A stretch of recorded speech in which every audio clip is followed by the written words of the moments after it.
Afternoon বলার কারণ হচ্ছে এখন 12টা 15 বাজে। এই যে 12টা 15, যে 12টা 15 বাজে। আজ আমাদের পুরীতে লাস্ট দিন। তো আমরা আজকে দিনটা শুরু করেছি অনেকটা লেটে, ঘুম থেকে লেদিয়ে ঘুম থেকে উঠেছি। তার আরেকটা বিশেষ কারণ ছিল, কারণ যেহেতু লাস্ট ডে। সেকেন্ড হচ্ছে কালকে যে ব্লগটা, সেটা এখনও আপলোড হয়নি, সেটা এখনও আপলোডিং। 10টার সময় নর্মালি আমি পাবলিশ করি, তো সেটা এখনও পর্যন্ত হয়নি, কারণ ভিডিওটা লেন্দি হয়ে গেছে। তো এডিট করতে অনেক টাইম লেগে গেছে। কালকে রাতে 2টো অবধি বসে আমি এডিট করছিলাম, তারপর আর টানতে পারিনি, কারণ অনেকটা কালকে জার্নি হয়েছিল। তো আমি আজকে সকালে বাকিটা কমপ্লিট করে আপলোডিংয়ে বসিয়ে দিয়েছি, but it will take some time. তো সেই কারণে আমি একটু বেরিয়েছি আজকে, যেহেতু লাস্ট ডে। বেরিয়েছি বেসিক্যালি আমি খাজা টাজা নেব। চারিদিকে তো খাজার দোকানের উপর দিয়ে সারাক্ষণ যাতায়াত করছি, তো প্রচণ্ড খাজা লোভ লাগে। একটা খাজা তো আমরা খেলাম আগের দিন জগন্নাথ মন্দিরে পুজো দিতে গিয়ে, নৃসিংহর খাজা খেয়েছি, যেটা পিওর ঘি ভাজা, প্রচণ্ড মিষ্টি, গ্যারগ্যারে মিষ্টি, যার জন্য আর ওটাকে আর কন্টিনিউ করলাম না।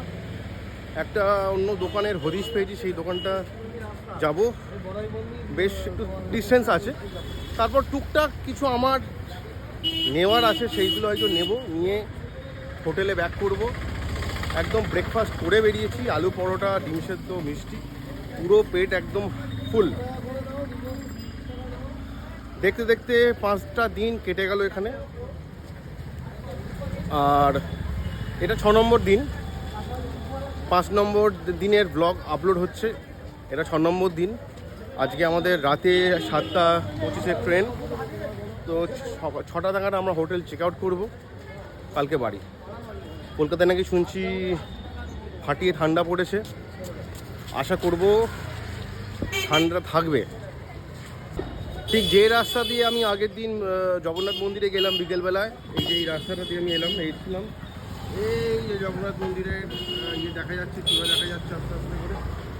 তো সেই মন্দিরের মাঝেই একটা দোকান, যার নাম হচ্ছে টেস্ট অ্যান্ড টুইস্ট। হ্যাঁ, ওই টেস্ট অ্যান্ড টুইস্ট থেকে আমরা খাজা নেব। এই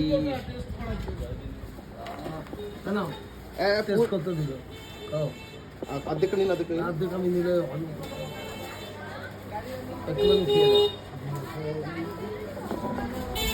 এই টেস্ট অ্যান্ড টুইস্ট থেকে আমরা খাজাটা নেব। অনেক নাম করা এখানে খাজার দোকান রয়েছে, গাঙ্গুরাম রয়েছে, নৃসিংহ রয়েছে, কাকাতুয়া রয়েছে, সবারই ভালো ভালো রয়েছে। বাট আমরা এই টেস্ট অ্যান্ড টুইস্ট থেকে খাজা নেব, কারণ এখান থেকে সবাই সৌরারা আগে যতবার আসতো এখান থেকে খাজা নিত। আমি একটা জিনিস যে দেখলাম হচ্ছে, গাঙ্গুরাম যত খাজার দোকানগুলো রয়েছে, সব জায়গায় মোটামুটি পিওর ঘি ভাজা হচ্ছে 500 টাকা। সেটা বড় ব্যাপার না, বড় ব্যাপারটা হচ্ছে ঘি ভাজা খাজাগুলো রয়েছে, দেখলে গ্যারগ্যারে টাইপের একটা ফিল আসছিল। যাই হোক, এটা আমি এখন টেস্ট করে দেখি কেমন হয়েছে।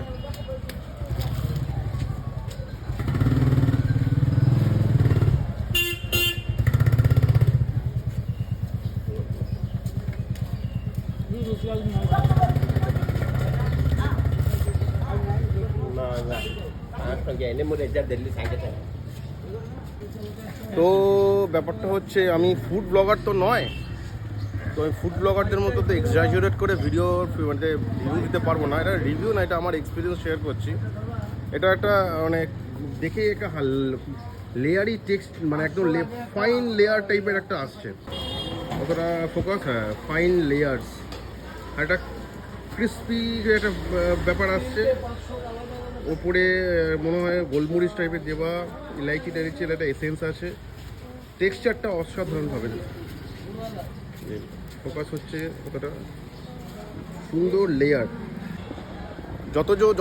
যতগুলো খাজা খেয়েছি এত বছরে, এরা অন্য ধরনের আর কি খাজাটা আর কি।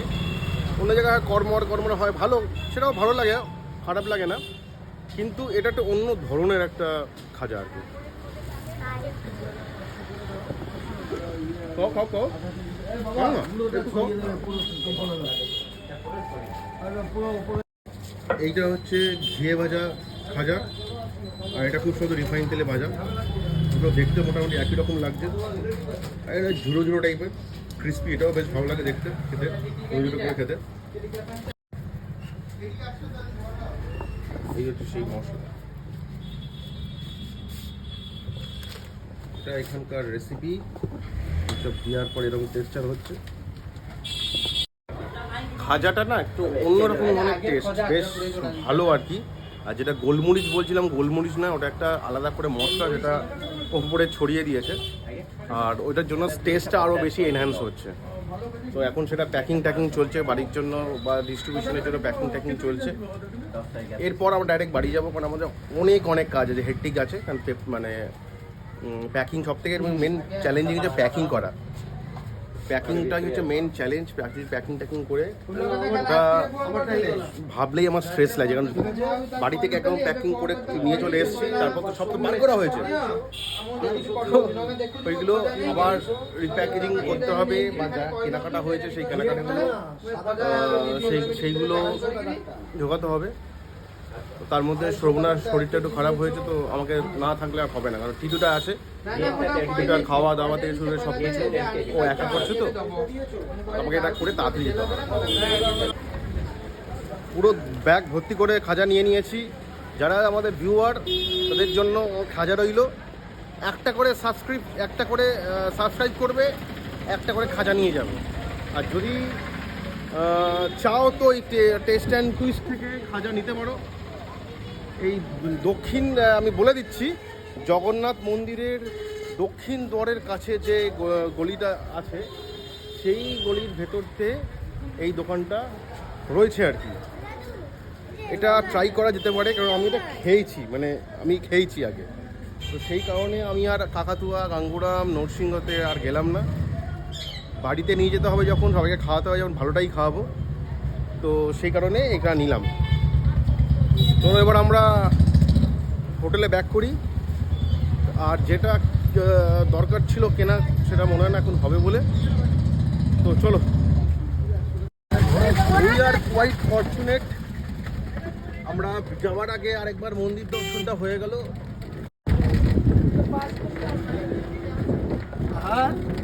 যাওয়ার আগে মন্দির দর্শন হয়ে গেল, এটা একটা আনসার্টেন মুমেন্ট আর কি। আরেকবার দর্শন হলো, 3বার এই ট্রিপটাতে 3বার মন্দিরটা দর্শন হলো। এই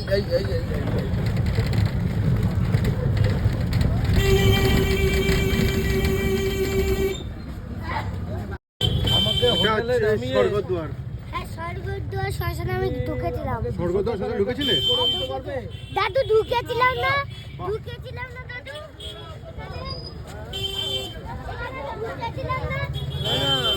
আমি কি বলছি শুনো।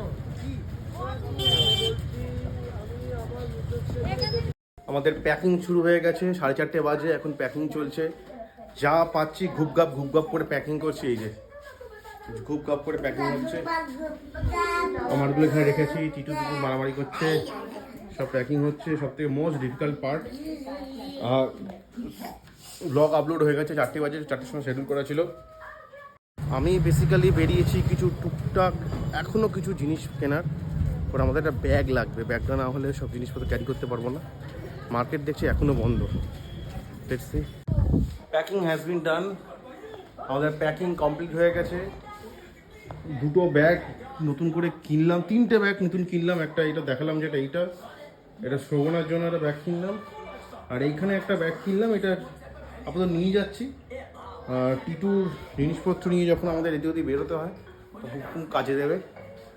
এবার এইগুলো আস্তে আস্তে মাল আনলোড লোডিং করব, গাড়ি আসলে লোডিং করব। 6:15 বাজে, আর আমরা রওনা দিয়েছি স্টেশনের উদ্দেশ্যে। একটা ম্যাজিক গাড়ি নিয়েছি, ম্যাজিক গাড়িতে মোটামুটি লাগেজ লোড হয়ে গেছে, 20-22টা মতো লাগেজ হয়েছে। আমরা এখন স্বর্গদ্বার মার্কেটের ভেতরে কনজেস্টেড একটা এরিয়া দিয়ে পাস করছি। শোনা ঠিক আছে।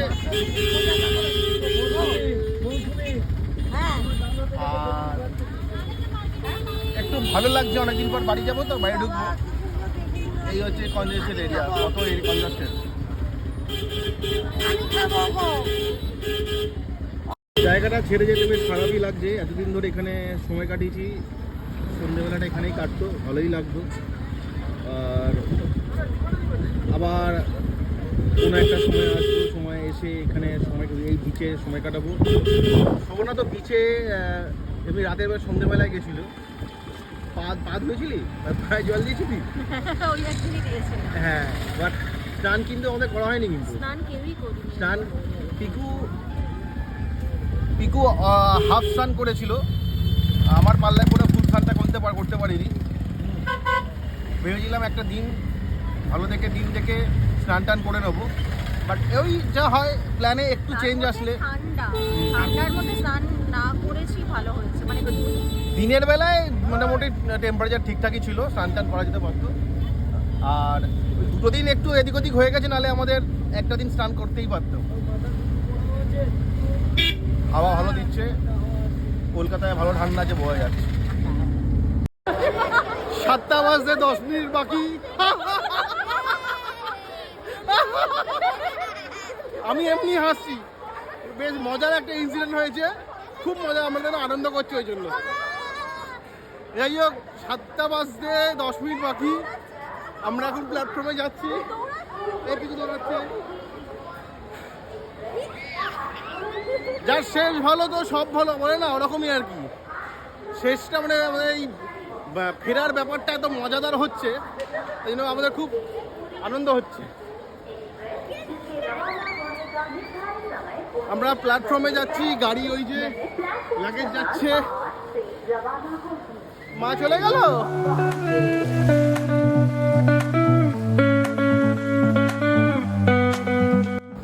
রাত 1:30টার সময় খড়গপুর পৌঁছেছি।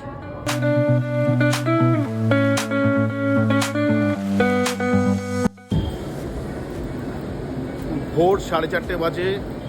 আমরা এখন ট্রেন থেকে নেমে পার্কিংয়ের দিকে রওনা হচ্ছি।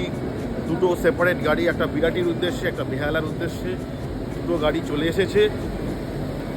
ভিডিওটা আমি এখানেই শেষ করছি, কারণ আর পারা যাচ্ছে না, প্রচণ্ড ঠান্ডা। আমার হাত কেটে গেছে, আঙুল কেটে গেছে। যাই হোক, পুরো ট্রিপটা ভালো লাগলে অবশ্যই জানাবে, আর এই ভিডিওটা কেমন লাগলো সেটাও জানাবে, লাইক করবে, কমেন্ট করবে। আর ডেলি ব্লগ আপাতত এই পর্যন্ত, আবার ডেলি ব্লগ আবার কিছু আসবে, প্ল্যানিং হচ্ছে। তো র্যান্ডম ডেলি ব্লগও করতে পারে, কিন্তু বলা যায় না, জোশ চলে এসেছে। তো সবাই এখন ঘুমোচ্ছ, এখন আমরা বাড়ি ফিরছি। যখন যেটা ভিডিওটা দেখবে তখন কেউ ঘুমোবে না জানি, বাট তাও দেখা হচ্ছে পরের ব্লগে। টাটা।